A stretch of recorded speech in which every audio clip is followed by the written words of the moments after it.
Pinagkakatiwalaan ng mas maraming Pilipino. ABS-CBN News and Current Affairs.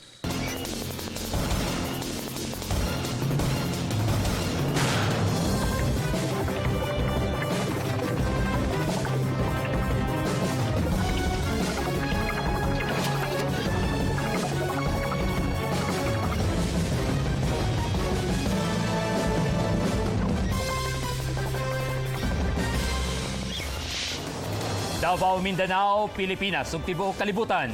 Kuyog ang mga patrol ng Pilipino ang mihatod ang mga balita sa gunsong kilat na saksihan sa mga Davaoenyo usasab ang patay sa tagom. Nagpasidaan sab ang pag-asa Davao sa pag-ulan karong kalag-kalag. Ni ana ang ubang headlines.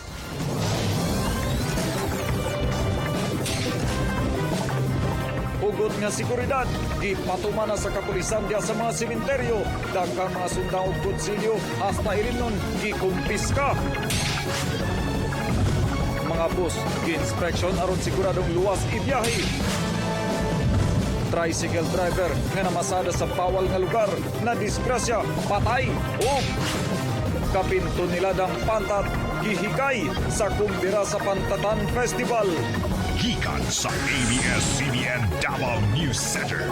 Kini ang TV Patrol Southern Mindanao. Mayong hapon kapamilya. Istrikto ang mga pulis pagbantay sa mga sementeryo. Busa, daghang mga sundang, kutsilyo o uban pang bawal dalhon sa sementeryo ang gipang kumpiska.